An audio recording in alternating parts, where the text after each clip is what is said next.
അമേരിക്കയിൽ നിന്നും ഒരു പാമ്പിന്റെ ഡോക്ടർ വന്നു. അമേരിക്കയിൽ നിന്നൊരു ഭ്രാന്തിന്റെ ഡോക്ടർ വന്നു എന്ന് നമ്മുടെ ശാന്തമ പറഞ്ഞു. എന്നാലൊന്ന് കണ്ടേക്കാന്ന് കരുതി അങ്ങോട്ട് ഇറങ്ങിയിരിക്കാം. കണ്ടോളൂ, ഞാനാണ് ഭാഗ്യവാൻ. നമ്മളെ ദാസപ്പൻ കുട്ടിയും രാജപ്പനും കുട്ടപ്പനും ഒക്കെ പറയുന്നു എന്റെ പെരുമാറ്റത്തിൽ എന്തെല്ലോ മാറ്റങ്ങളുണ്ടെന്ന്. ഡോക്ടർ ഒന്ന് നോക്കിക്കേ.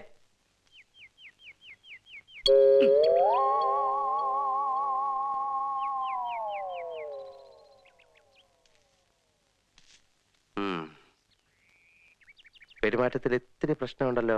അപ്പൊ എളുപ്പം ചികിത്സിക്കണല്ലോ. ചികിത്സിക്കാം ഇത്തിരി കഴിഞ്ഞോട്ടെ. ഞാനേ അകത്തൊരാളെ മുറിക്കകത്തിട്ട് പൂട്ടിയിട്ട് ഇങ്ങനെ ചികിത്സിച്ചോണ്ടിരിക്കുക. അത് കഴിഞ്ഞോട്ടെ, എന്നിട്ട് നോക്കാം. പിന്നെ പോകുമ്പം വെള്ളത്തിൽ ചവിട്ടാ സൂക്ഷിച്ചു പോകണം. വെള്ളം തൊട്ടാൽ അപകടം. വെള്ളം വെള്ളം കിടക്കുന്നു.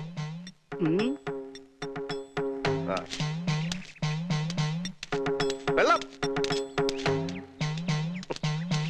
വെള്ളം വെള്ളം വെള്ളം. വർഷങ്ങളായിട്ട് മുടങ്ങിക്കിടന്ന നവരാത്രി ഉത്സവമാ. ഉത്സവം നടത്തണമെന്ന് പുല്ലാറ്റുപുറം തിരുവന് പറഞ്ഞാൽ പിന്നെ മറുവാക്കില്ല. 3 ദിവസത്തെ കാര്യമേ ഉള്ളൂ. എല്ലാവരും ചേർന്ന് അതങ്ങ് ഭംഗിയാക്കുക. അത്രേ ഉള്ളൂ.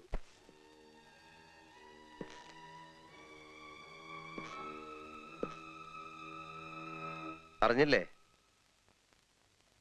നിന്റെ അമ്പലത്തിൽ ഇന്ന് കർണശബദം കഥകളിയാണ്. കാണാൻ പോണ്ടേ?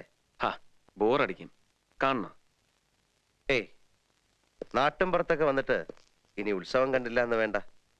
ശരി, എങ്കിൽ പോവാം. ഇറങ്ങിക്കോ, ഞാൻ റെഡിയാണ്. 1 മിനിറ്റ്. എല്ലാവരും കൂടെ ശ്രീദേവിയും കൊണ്ട് പോയിരിക്കുക കഥകളി കാണാൻ. ശ്രീദേവിയെ? എന്ത് പണി അവര് കാണിച്ച്? കുടുംബത്തിൽപ്പെട്ട എല്ലാവരും ഉത്സവത്തിൽ പങ്കെടുക്കണമെന്ന് അമ്മാവന് നിർബന്ധം. നിന്നെ അവഗണിച്ച് അവരിവിടെ ആവാഹനവും മറ്റും നടത്താൻ പോവല്ലേ. സാരല്ല, എങ്ങനെ വരുമെന്ന് നോക്കാം.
ഗംഗേ,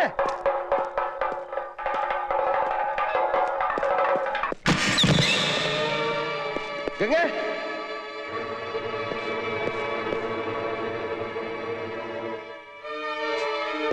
ഗംഗേ.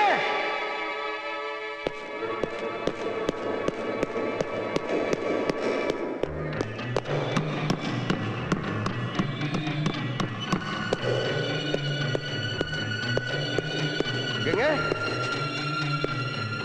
ഗംഗേ.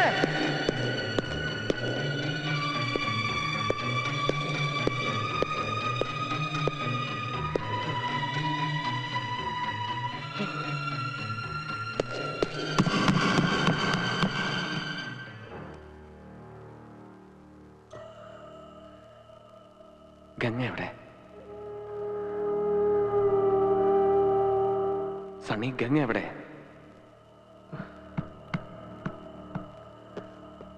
സണ്ണി, ഗംഗ എവിടെ എന്നാണ് ചോദിച്ചത്. നോക്കാം.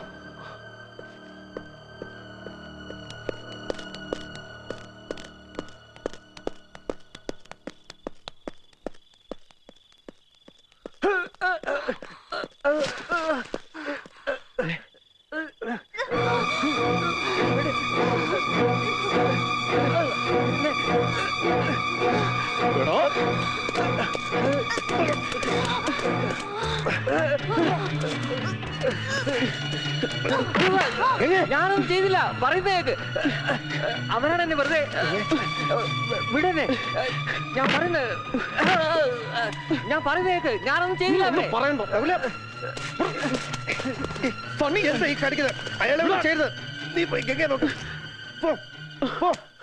ഞാനൊന്നും ചെയ്തില്ല, അവരാണ്. I know. Cool down. Come. I need your help. ഗംഗേ, Come.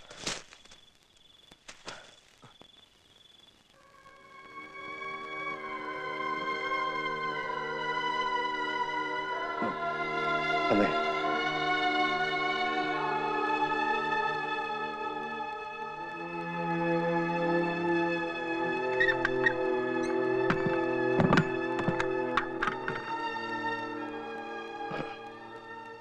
Nakula, ഞാൻ കരുതിയിരുന്നതിലും വളരെ മുൻപ് തന്നെ വേദനിപ്പിക്കുന്ന കുറെ കാര്യങ്ങൾ നീ ഇപ്പോൾ അറിയാൻ തുടങ്ങിയാണ്. അങ്ങേയറ്റം ക്ഷമയോടെ നീ അത് കേൾക്കണം. അല്ലിയെ കൊല്ലാൻ ശ്രമിക്കുന്ന, ഗംഗയുടെ സാരിക്ക് തീ പിടിപ്പിക്കുന്ന മാടമ്പിള്ളിയിലെ മാനസിക രോഗി നീ വിചാരിക്കുന്ന പോലെ ശ്രീദേവിയല്ല. ആ രോഗി നിന്റെ ഗംഗയാണ്. ഞാനിവിടെ വന്ന ദിവസം തന്നെ എനിക്ക് മനസ്സിലായി, ശ്രീദേവിക്ക് അസുഖമൊന്നുമില്ല. ശ്രീദേവിയിൽ അസുഖം ആരോപിക്കപ്പെടുമ്പോൾ യഥാർത്ഥ രോഗി അടങ്ങിയിരിക്കുകയാണ്, ആഹ്ലാദിക്കുകയാണ്. പക്ഷെ ആ രോഗി ആരാണെന്ന് മാത്രം പിടികിട്ടിയില്ല. ആ ഘട്ടത്തിലാണ് ഒരു ദിവസം ഗംഗയുമായി ഞാൻ തെക്കിനിയിലെത്തിയത്. അവിടെ വെച്ച് ഗംഗയിൽ നിന്നും ഒരു പ്രത്യേക തരം സൈക്കിക് വൈബ്രേഷന്റെ അനുഭവം എനിക്ക് കിട്ടാൻ തുടങ്ങി. വേദനയോടെ ഞാൻ മനസ്സിലാക്കി, ഞാൻ അന്വേഷിച്ച് നടക്കുന്ന മാടമ്പിള്ളിയിലെ യഥാർത്ഥ മനോരോഗി എന്റെ അടുത്ത് നിൽക്കുന്ന ഗംഗയാണെന്ന്. ഗംഗയിൽ എന്തുകൊണ്ട്, എവിടെ വെച്ച്, എങ്ങനെ ഈ രോഗം ഉടലെടുത്തു? ഒരിക്കൽ നീയുമായിട്ടുള്ള വിവാഹാലോചന വരെ എത്തിയ ശ്രീദേവിയുടെ സാന്നിധ്യമാണോ ഗംഗയുടെ രോഗകാരണം? അതറിയാനാണ് അന്ന് ഞാൻ ശ്രീദേവിയും കൂട്ടി അമ്പലത്തിൽ പോകാൻ പറഞ്ഞത്. പക്ഷെ ഗംഗയ്ക്ക് അതൊരു പ്രശ്നമേ അല്ലെന്ന് എനിക്ക് വളരെ വ്യക്തമായി. പഴങ്കഥയിലെ നാഗവല്ലിയുടെ ഒരു കാര്യം പറഞ്ഞ് ഗംഗയെ പ്രകോപിപ്പിക്കാൻ ഞാൻ ശ്രമിച്ചു. നാഗവല്ലിയുടെ ചിലങ്കയെ ചൊല്ലി എന്തൊക്കെയോ പറഞ്ഞ് ഞാൻ ഗംഗയോട് എതിർത്തു. ഗംഗ പ്രതികരിച്ചു, അതിശക്തമായി, അസാധാരണമായി. അപൂർവമായ ഒരു മനോരോഗത്തിന്റെ അഗ്നികുണ്ഡങ്ങൾ ഗംഗയുടെ കണ്ണുകളിൽ ജ്വലിക്കുന്നത് ഞാൻ ആദ്യമായി കണ്ടു. ആ നിമിഷങ്ങളിൽ ഒരു നിമിഷം ഗംഗ നാഗവല്ലിയായി മാറുകയായിരുന്നു. ഗംഗയുടെ അസുഖം അതാണ്. ചില നേരങ്ങളിൽ ഗംഗ നാഗവല്ലിയായി മാറുന്നു. നമ്മൾ പത്രങ്ങളിലൊക്കെ വായിക്കാറില്ലേ, 11 വയസ്സുള്ള മുസ്ലിം ബാലിക 71 വയസ്സുള്ള ഒരു വാര്യസാരായി പെരുമാറുന്നു, സംസാരിക്കുന്നു, സംസ്കൃത ശ്ലോകം ചൊല്ലുന്നു എന്നൊക്കെ. പഴമക്കാർ ഇതിനെ ബാധ കൂടിയതാണെന്നൊക്കെ പറയും. സൈക്യാട്രിയിൽ സ്പ്ലിറ്റ് പേഴ്സണാലിറ്റി, ഡ്യുവൽ പേഴ്സണാലിറ്റി, അതായത് അപര വ്യക്തിത്വം, ദ്വന്ദ്വ വ്യക്തിത്വം, പൊസഷൻ സ്റ്റേറ്റ് തുടങ്ങിയ ലഘു മനോരോഗങ്ങളായിട്ടാണ് ഇതിനെ കാണുന്നത്. ചികിത്സിച്ചില്ലെങ്കിൽ ഇവിടെ ഗംഗയിലെ ആ മറ്റൊരാൾ നാഗവല്ലിയാണ്. ഈ രോഗബാധയുണ്ടാകുമ്പോൾ രോഗിക്ക് അമാനുഷികമായ കഴിവുകളാണ്. അർദ്ധരാത്രിയിൽ നിന്റെ കിടക്കയിൽ നിന്ന് നാഗവല്ലിയായി എഴുന്നേൽക്കുന്ന ഗംഗയ്ക്ക് നിന്റെ ഉറക്കത്തിന്റെ ആഴമളക്കാം. നീ എത്ര സമയം ഉറങ്ങും, ഏത് സെക്കൻഡിൽ ഉണരും ഒക്കെ അറിയാം. പകൽ സമയങ്ങളിൽ നിന്നോടൊപ്പം നടന്ന് നീ പോലും അറിയാതെ പലതും എറിഞ്ഞുടയ്ക്കുന്നു, കത്തിക്കുന്നു. രാത്രി കാലങ്ങളിൽ നൃത്തം പഠിച്ചിട്ടില്ലാത്ത ഗംഗ തമിഴ് പാട്ട് പാടി നൃത്തം ചെയ്യുന്നു. പക്ഷെ ഇതൊക്കെ താനാണ് ചെയ്യുന്നതെന്ന സത്യം പാവം ഗംഗ അറിയുന്നില്ല. ഗംഗയിലെ മനോരോഗിയുടെ സഞ്ചാര ദിശയും ലക്ഷ്യവും കണ്ടെത്താനായി ഞാനന്ന് അർദ്ധരാത്രിക്ക് തെക്കിനിയിലെത്തി. ഗംഗയിലെ ചിത്തരോഗിയുമായി സംസാരിച്ചു. ഭാഷ തമിഴായിരുന്നു. ന്യൂറോസിസിൽ തുടങ്ങി സൈക്കോസിസിന്റെ, ചിത്തഭ്രമത്തിന്റെ സങ്കീർണമായ മേഖലകളിലൂടെ സഞ്ചരിച്ച് വല്ലാത്ത ഒരു കൊലപാതക പ്രവണതയുമായി നിൽക്കുകയായിരുന്നു ഗംഗ അന്നവിടെ. എന്തെങ്കിലും എനിക്ക് ചെയ്യണമെങ്കിൽ ഗംഗയുടെ ബാല്യത്തെക്കുറിച്ച് അറിയണമായിരുന്നു. ഞാൻ ചന്തുവിനെയും കൂട്ടി പുറപ്പെട്ടു ഗംഗ ജനിച്ചു വളർന്ന ഏവൂർ എന്ന ഗ്രാമത്തിലേക്ക്. ആ നാട്ടുംപുറത്ത് ഒരു വലിയ തറവാടിന്റെ അകത്തളത്തിൽ മുത്തശ്ശിയോടൊപ്പം പുള്ളുവൻ പാട്ടും പഴങ്കഥകളും കേട്ടു വളർന്ന ഒരു കൊച്ചു പെൺകുട്ടി. അവളെ 3 വയസ്സ് തികയും മുമ്പേ മുത്തശ്ശിയുടെ കയ്യിലേക്ക് വലിച്ചെറിഞ്ഞിട്ട് ഉന്നത ഉദ്യോഗത്തിന്റെ തിരക്കുമായി കൽക്കട്ടയിലേക്ക് പോയ അച്ഛനമ്മമാർ. അച്ഛന്റെയും അമ്മയുടെയും വരവും കാത്ത് ഉച്ചഗംഗ ദിവസങ്ങളോളം പടിപ്പുര വാതിലിൽ വിജനമായ വഴിയിലേക്ക് കണ്ണും നട്ടിരിക്കും. പക്ഷേ ആരും വന്നില്ല.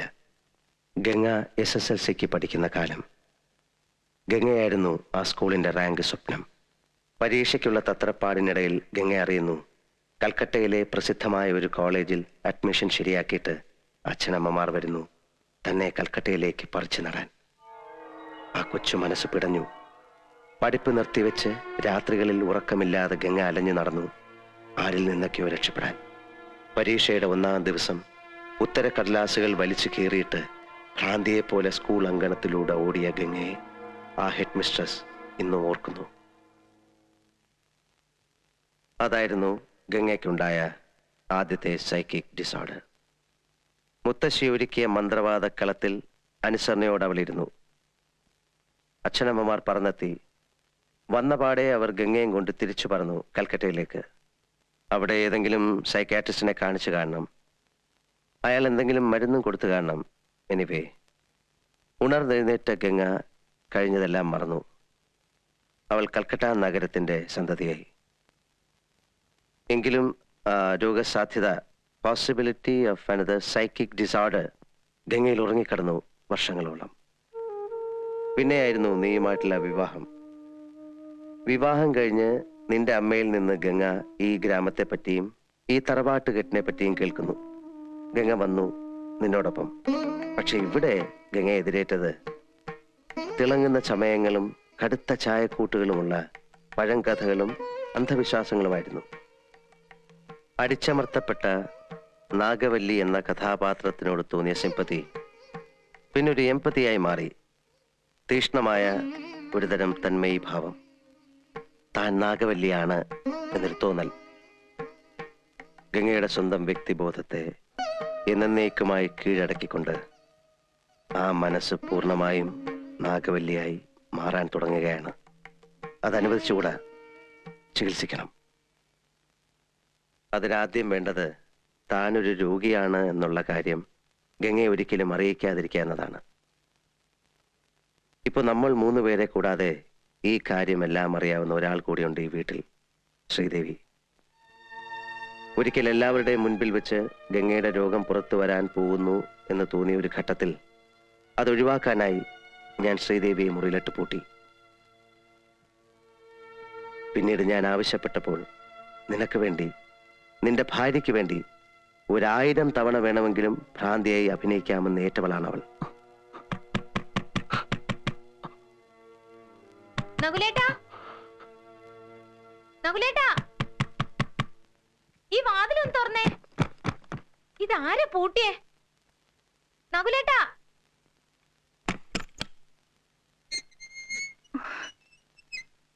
നകുലേട്ടാ, ദേ ഇത് കണ്ടില്ലേ? ഇന്നലെ രാത്രിയിൽ അമ്പലത്തിൽ പോയിട്ട് വന്ന മുറിയിൽ അഴിച്ചിട്ട ഡ്രസ്സാ. കണ്ടോ? സർവത്ര കീറി പറിച്ചു വെച്ചിരിക്കുന്നു. ദേ, ശ്രീദേവി ആയിരിക്കും. അല്ലാതെ പിന്നെ ആരാ? സാരമില്ല. ഇന്നലെ കഥകളിയൊക്കെ എങ്ങനെ ഉണ്ടായിരുന്നു? മുഴുവൻ കണ്ടില്ലല്ലോ. ഉറക്കം വന്നിട്ട് എപ്പോഴാ തിരിച്ചു വന്നെന്ന് അറിയില്ല. അല്ല, മഹാദേവനോ എപ്പോ വന്നു? കുറച്ചു നേരമായി. അതും കൊള്ളാം. എന്നിട്ടാണോ നകുലേട്ട എന്നോട് പറയാതിരുന്നേ? നിങ്ങളിരിക്കെ, ഞാൻ ഇപ്പൊ കാപ്പി കൊണ്ടുവരാം.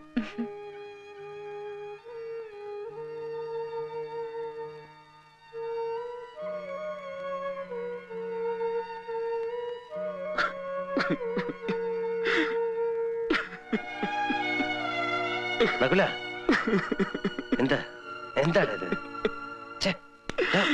എന്താ എന്താ ഈ കാണിക്കുന്നത്? Cool down, cool down, relax. ഏയ്, റിലാക്സ്, റിലാക്സ്, റിലാക്സ്. ഒരു മിനിറ്റ് പ്ലീസ്.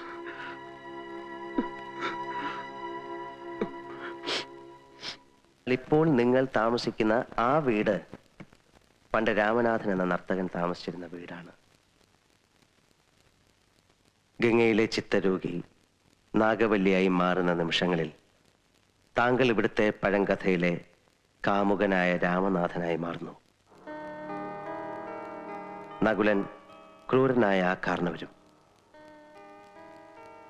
ഇക്കഴിഞ്ഞ രാത്രിയിൽ കണ്ട ബലാത്സംഗ പ്രകടനം അത് ഗംഗയിലെ രോഗി നടത്തിയ നാടകത്തിലെ ഒരു നീണ്ട വാക്യമാണ്. അതിനർത്ഥം താങ്കൾ ഗംഗയെ ബലാത്സംഗം ചെയ്യാൻ ശ്രമിച്ചു എന്നറിഞ്ഞാൽ അല്ലിയുമായിട്ടുള്ള കല്യാണം മുടങ്ങും. രാമനാഥനായ താങ്കളെ തിരികെ കിട്ടും. അങ്ങനെ ഈ വീട്ടിൽ നടന്നതും നടക്കുന്നതുമായ എല്ലാ വിചിത്ര സംഭവങ്ങൾക്കും അർത്ഥമുണ്ട്. അതെല്ലാം ഗംഗയിലെ രോഗി ഇവിടെ നിന്ന് കണ്ടെടുത്ത ശക്തമായ ചില കോഡുകളാണ്. പക്ഷെ ആ കോഡുകൾ ഇനി ഒരിക്കലും ഗംഗയിൽ നിന്ന് മാഞ്ഞു പോവില്ല. എന്നുവെച്ചാൽ ഇന്ന് രാത്രിയോടെ ഗംഗയുടെ വ്യക്തിബോധം എന്നേക്കുമായി നാഗവല്ലിയുടേതായി മാറും. അതായത് മുഴുഭ്രാന്തി. പഴയ ഗംഗയ്ക്ക് ഇനി ഒരിക്കലും തിരിച്ചു വരാൻ പറ്റില്ല. ആ രോഗഭാഷയിലൂടെ പുറത്തു വരാൻ ഇനി 2 കാര്യങ്ങളേ ഉള്ളൂ. നകുലിനെ ഏത് നിമിഷം വധിക്കപ്പെടും, ഗംഗ ആത്മഹത്യ ചെയ്യും. എനിക്ക് നകുലിനെയെങ്കിലും രക്ഷിക്കണം. അപ്പൊ ഗംഗയെ രക്ഷിക്കാൻ നകുലിനെ കൊലയ്ക്ക് കൊടുക്കണം. നകുലിനെ രക്ഷിച്ചാൽ ഗംഗ ആത്മഹത്യ ചെയ്യും. ഒരു മരണം അതൊഴിവാക്കാനാവില്ല. അവരിൽ ഒരാളെ എന്നേക്കുമായി മറന്നു കളഞ്ഞേ പറ്റൂ. അല്ലെങ്കിൽ എന്തെങ്കിലും മിറാക്കിൾ സംഭവിക്കണം.